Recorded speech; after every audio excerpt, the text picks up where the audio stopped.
New York, 1976. Late October. The hallway outside Studio B smelled like cigarette smoke and old tape. Les Paul had walked that hallway 100 times, maybe more.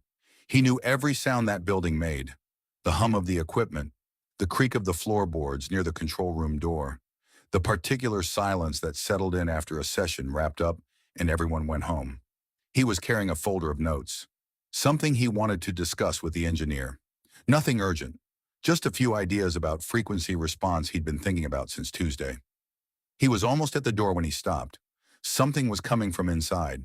A guitar, but not quite. It started low. A single sustained note that bent upwards slowly, like a question being asked in a language he didn't fully recognize. Then it broke. Not cleanly. It cracked and spread into something that sounded less like music and more like weather. Like something you didn't choose to feel. Like it arrived before you had time to decide whether you wanted it to. Les Paul stood in that hallway for a moment longer than he meant to. He didn't open the door right away. The engineer's name was David.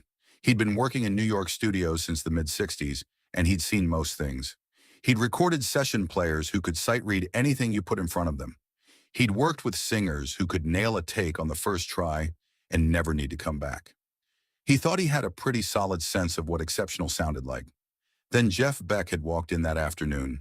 No fanfare, no entourage. Just a guy with a guitar case and a quiet nod toward the equipment in the corner. "Mind if I run through a few things?" Beck had said. David told him to go ahead, thinking it would take 20 minutes, maybe 30. That was 2 hours ago. David had stopped watching the meters sometime around the 90-minute mark. He wasn't doing his job anymore. He was just sitting there, listening, the way you listen when something is happening that you don't want to interrupt by thinking too hard about it. When the hallway door opened and Les Paul stepped in, David started to stand. Les Paul raised a hand. Barely a gesture, just a slight lift of the fingers, and David sat back down. Les Paul found a chair near the back wall. He sat without a word, folder on his knee. Beck didn't look up. He was sitting sideways in a studio chair, guitar across his lap, head slightly bowed. The way he held it looked almost careless until you watched his hands. His hands were doing something else entirely. They moved like they were having a conversation the rest of his body wasn't part of. Les Paul watched. The note Beck was working with right now was a simple one. A bend on the G string somewhere around the 9th fret. Nothing special on paper. But Beck was pulling it up slowly. Slowly enough that you could hear the tension in the string, the moment just before it broke into pitch, the slight shimmer at the top where the note finally arrived, and then decided it wasn't done yet. It sat there, suspended. Les Paul had designed that string to behave in specific ways. He'd spent years understanding what the instrument could and couldn't do. He knew its tolerances. He knew where the limits were. This didn't look like someone working within limits. He set his folder on his knee. He kept watching. He didn't say anything yet. Beck finished the phrase he was on and let the note decay all the way down to silence. Then he looked up. He saw Les Paul. He didn't seem surprised. He just nodded once. The same quiet nod he'd given the engineer 2 hours ago. "Mr. Paul?" "Jeff." A pause. Not uncomfortable. Just a pause. Les Paul looked at the guitar in Beck's hands. A Stratocaster. Not one of his design. He almost said something about that, then decided it wasn't the point. "How long have you been doing it like that?" Les Paul asked.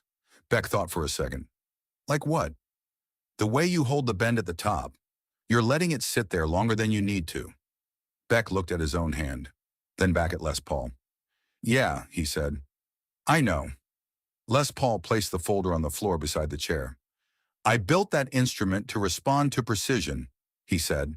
Not unkindly, just clearly. To control. The whole point was to give players accuracy, to take the unpredictability out of it. What you're doing, letting the note hang like that, that's working against what it was designed for. Beck didn't argue. He didn't explain himself either. He looked at the guitar for a moment, the way you look at something when you're deciding whether the other person is right. Then he said, "Can I play you something?" Les Paul didn't say yes or no. He just waited. Beck adjusted the guitar on his lap. He didn't change an amp setting. He didn't reach for a different pickup. He just found the first note and started. David leaned back in his chair without realizing he was doing it. What Beck played wasn't a song exactly. It wasn't a solo either.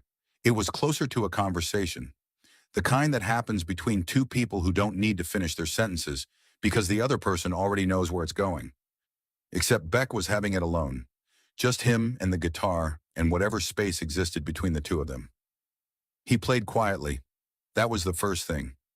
Most players, when they wanted to make a point, turned up. Beck turned down. The notes were almost delicate, each one placed with care, then left to do whatever it was going to do on its own.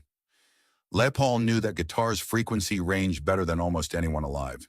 He'd spent a significant part of his life mapping what the electric guitar could produce. He understood its upper limits. He knew what happened when you pushed past them. Beck seemed uninterested in limits. He was finding tones that had no business being there. Not through effects. The settings hadn't changed. Not through volume. Just through angles. The way he approached the string. The weight of his fingers. The precise moment he released. It was like he'd figured out that the instrument had been holding something back, and he'd simply asked it, very quietly, to stop doing that. The bend came back, that long, slow, patient note at the top of the phrase. And this time, Les Paul heard it differently. It wasn't imprecision. It wasn't a mistake being stretched out. It was waiting. Beck was waiting for the note to decide what it wanted to become. He wasn't pushing it somewhere.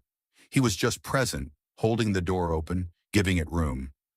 Les Paul's folder was on the floor. His hands were resting on his knees. He didn't move them. It lasted maybe 3 minutes.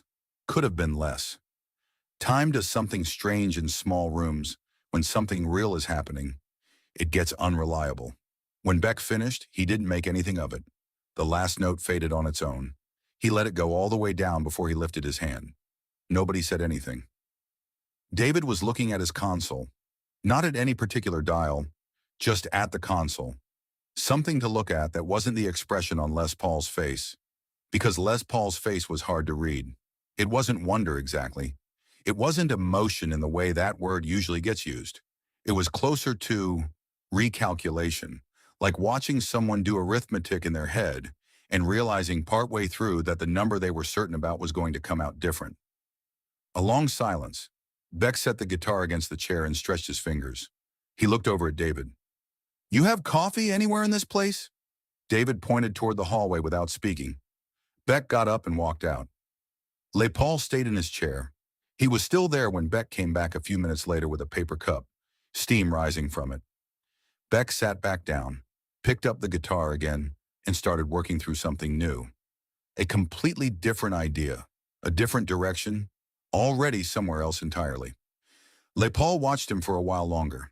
Then he picked up his folder from the floor, stood up, and said goodnight to David. He nodded once at Beck, who glanced up and nodded back. And that was it. In the hallway, Les Paul stopped. The building had that particular late evening quiet. Everyone else had gone home. The equipment hum had settled into something low and steady. He stood there for a moment with his folder under his arm. He wasn't thinking about frequency response anymore. He walked out into the street and stood on the sidewalk for a little while before he hailed a cab. A few taxis passed. He didn't wave at any of them. Later, when he tried to remember exactly what he'd been thinking about in those few minutes, he couldn't say with certainty. It wasn't a specific thought. It was more like the feeling you get when something you've believed for a long time turns out to be right, but not in the way you thought it was right. Right in a way you hadn't considered, in a way you'd never had reason to look for. He'd always known the electric guitar could do extraordinary things. He just hadn't thought about all the things that meant. David told the story over the years, not to journalists, not to anyone who would write it down, just to other engineers, other players, people who would understand what the details meant. The version he told was always the same. Les Paul walked in, listened for a few minutes, and told Jeff he was playing it wrong. Very calm, very specific. This is what the instrument was designed for. This is what you're doing instead. And Jeff didn't defend himself. He just asked if he could play something, and afterward, Les Paul sat there without saying a word for 5 minutes. Maybe longer. I've worked with a lot of people over the years. I've never seen Les Paul not have something to say. Years later, late 90s, an interview in a music magazine, the kind that ran long profiles on figures from earlier eras. Someone asked Les Paul about Jeff Beck. Les Paul smiled before he answered, just slightly. I told him once that he wasn't using the instrument the way it was designed to be used, he said. He didn't argue with me. He just played. The interviewer waited. I spent a long time thinking that control was the whole point, Les Paul said. That's what I was trying to build. An instrument that gave you control, accuracy, a way to get exactly the sound you intended. He paused. Jeff Beck plays that guitar like it still has something to say, and his job is to find out what. He's not trying to control it. He's listening to it. I'd never thought about it quite that way before. He looked off to the side for a moment. I probably should have thought about it sooner. That was all he said. No dramatic conclusion. No grand revision of everything he'd built his life around. Just a quiet acknowledgement from the man who invented the instrument that maybe the instrument had been capable of more than he'd designed it for. Jeff Beck never talked about that afternoon publicly.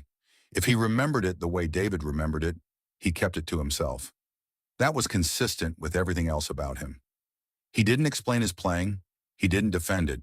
He didn't talk about what it meant. He just played. And the guitar said what it needed to say. That was always enough.